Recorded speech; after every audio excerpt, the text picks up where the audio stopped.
Justin Lee Richardson. Justin Richardson was a student at Grand Canyon Middle School and was described as popular and well-liked. On June 29, 2001, he and 3 friends, who were all between the ages of 18 and 21, had gone into an area a few miles south of Grand Canyon National Park and 5 miles west of the former Moki Lodge, which has since been torn down. Authorities believe he went into the forest with his friends with the intention of using drugs. There was evidence he had been using drugs and alcohol for about a year prior to his disappearance.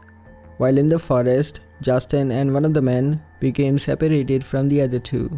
Justin and the other friend went to Tucson, Arizona and asked for help to look for the missing pair.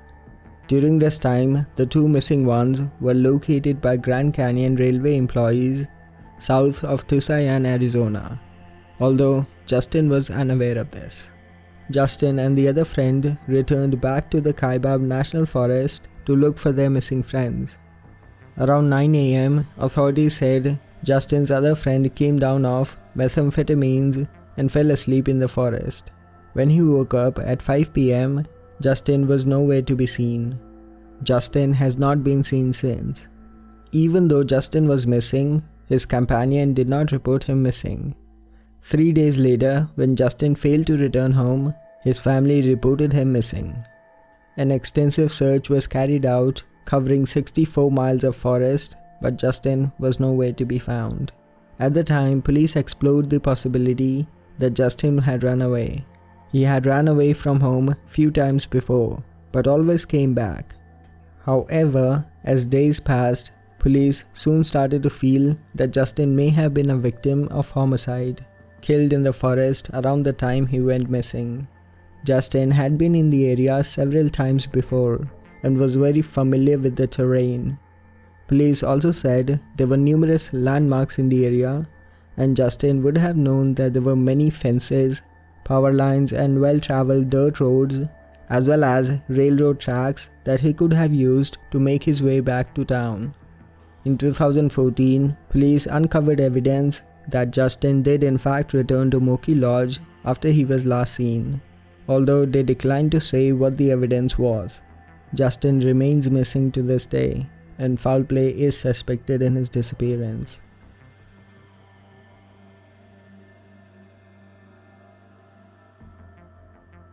Paul D. Paur.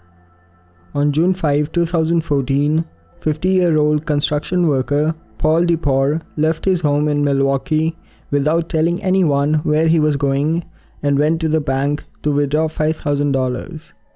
He then headed for the beginning of the Appalachian Trail in northern Georgia. He walked into Wallasey Ye Interpretive Center and threw down a set of keys and offered the woman at the desk $200 if she would keep an eye on his car outside the center. She asked him how long he would be gone. 6 months, he replied. A few days later, Paul's backpack of brand new gear, including hiking boots, tent, sleeping bag, a GPS system, a GoPro camera, and $3,000 were found in the middle of the trail. The pack looked like it hadn't been moved for a while, and it was turned over to the authorities. There was also his wallet and his ID card in the pack. Paul's girlfriend told the police that Paul had recently been having mental health issues. A few months ago, Paul had also attempted suicide and she feared he may try again. Authorities began putting up flyers asking for any information on Paul's whereabouts and also warning hikers not to approach him and that he may be suicidal. Paul's cell phone last pinged in Cleveland, Ohio, and he had apparently turned off his cell phone. Soon after, a man fitting Paul's description was seen sporadically by hikers. Reportedly, he was wearing just a t-shirt, shorts, flip-flops, and sleeping in a trash bag. There were a number of Paul sightings in the next few days along different stretches of the Appalachian Trail. One hiker even claimed to have spent the night with Paul. The hiker claimed that Paul often read the New Testament and talked about religion. It appeared that Paul perhaps was out on the Appalachian Trail for more than wilderness adventure, but possibly for a spiritual adventure. Some hikers even had a conversation with him, and they said he told them that he was planning to hike 2,000 miles north to Mount Katahdin in Maine. Authorities searched for him along the Appalachian Trail, interviewing hikers, campers, hostels, and national park employees, but he was never found. He was seen at Deep Gap, and other hikers saw him at Plum Orchard Gap, both in Georgia. Paul was last seen climbing Weather Bald in North Carolina's Great Smoky Mountains. He has not been seen since, and he remains missing to this day.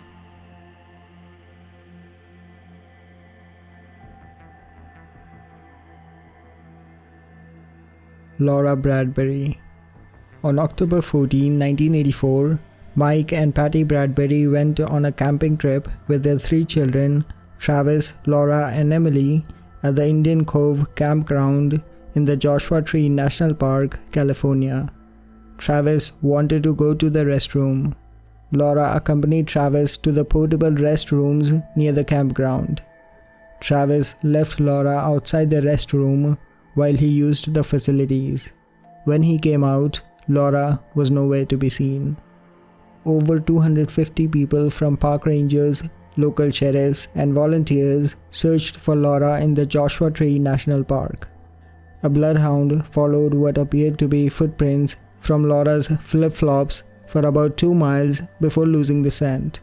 After 3 days and finding no sign of Laura, the search was officially called off. The Bradbury family distributed thousands of flyers and t-shirts throughout California. They also appeared on radio and television talk shows, and the disappearance became a national story. Laura was one of the first missing children to be featured on milk cartons. Witnesses came forward and claimed to have seen a man in his 50s with a metallic blue van at Indian Cove campground just before Laura vanished. A similar looking man was seen near Burns Canyon a few hours after Laura's disappearance. Authorities believe the man was taking the back road to Big Bear. Over the years, Mike took notice of the strange handling of his daughter's disappearance by the police. He stated that the police wasn't doing enough about the many tips that flowed into the Laura Center. He even speculated that someone inside the department knew that a kidnapper was involved, and that he was covering it up. In 1985, 2 people came forward with details on Laura's kidnapper. They had some physical evidence they presented to the sheriffs. Unfortunately, the sheriffs did not believe them, and 2 months later, they were kidnapped, murdered, and buried in a dry lake. Their bodies were later found buried near a green sweatshirt just like Laura's. However, police do not believe that the clothing belonged to Laura, although her father disagrees. Then, a few months later, another local man reported a sighting of Laura at a very isolated mine. That man too was kidnapped and murdered right after going to the police. In March of 1986, a skull and other remains believed to be that of Laura Bradbury were found by a hiker near the park's west entrance, only 5 miles from family's campsite. However, DNA tests were unable to conclusively prove that the skull was Laura's, not even blood type or gender, and the only certainty was that it was a child. Mike believes the skull was brought back to the area since that area was searched 2 years earlier. In 1990, initial DNA tests suggested that the remains belonged to Laura. However, her family was not certain. According to the report, only 1 of 4 DNA tests performed on the skull matched DNA samples from Laura's mother's blood. Even hair taken from Laura's hairbrush did not match DNA with the skull. Interestingly, the San Bernardino coroner could not release a death certificate even in 2010. Because of this, Mike hasn't been able to claim his daughter's remains. So far, there have been no suspects and no arrests in her disappearance, and the case remains unsolved. Alfred Beilhartz.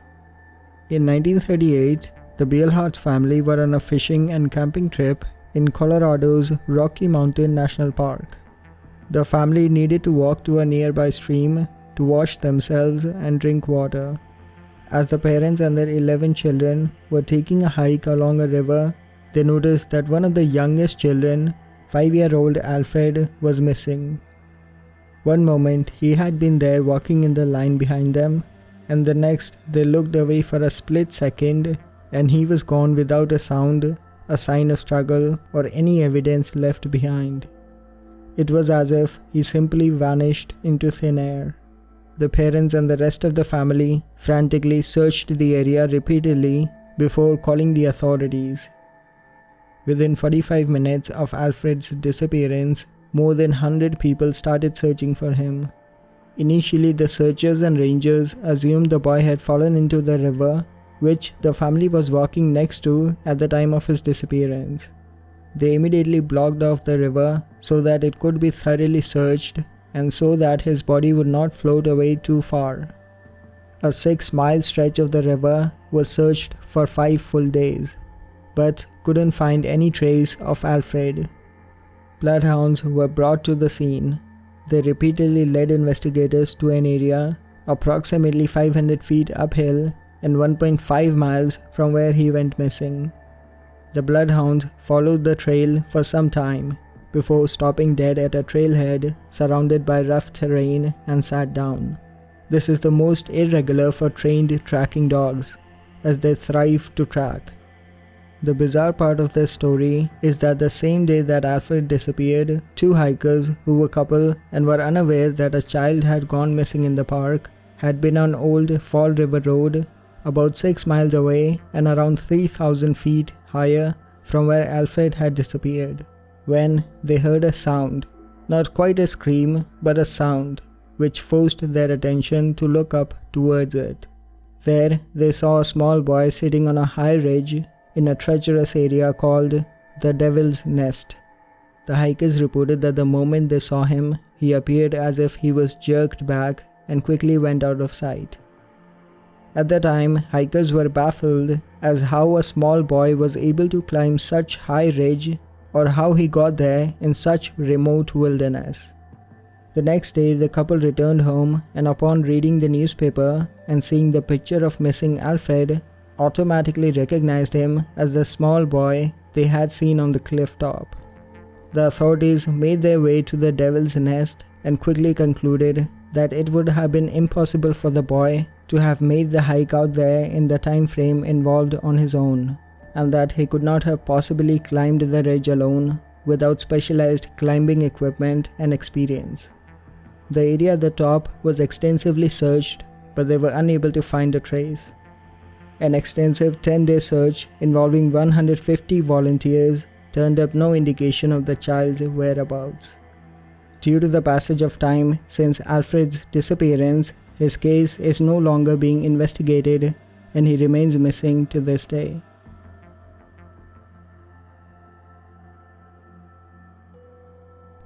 Charles McCullar.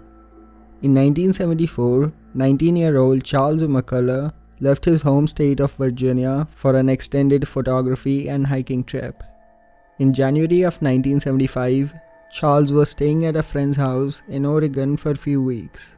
During this time, he decided to go on a hiking trip in Crater Lake National Park to take winter photographs and return back to his house 2 days later.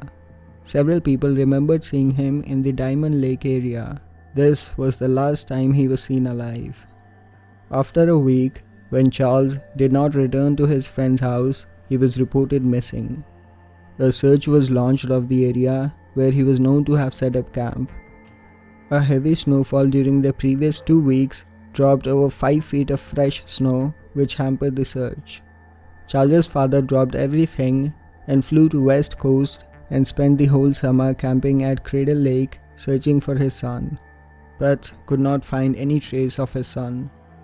A year later, on October 13, 1976, at the end of the season, 2 hikers from Texas took a wrong turn and ended up in a remote canyon along a little used trail in the Sphagnum Bog area of the park. It was there that they found a battered, torn-up backpack about 12 miles from where Charles had been camping. The hikers called the rangers, and they found a set of car keys belonging to Charles's Volkswagen back home in the backpack. Park rangers got a horse patrol to the area where the backpack had been found, and after just a few hours, they found what was left of Charles. The remains had been found scattered over and down a steep bank of the Bybee Creek drainage, which was about 12 miles from the camp. Now this is where things get weird. On the day Charles disappeared, there was more than 7 feet of snow on the ground. Given that he did not have skis or snowshoes, it was impossible to travel that much distance. Enough snow had fallen that it was impossible for even a snowmobile to get through. Moreover, the skeletal remain was also bizarre. There was just an empty pair of pants sitting on a log.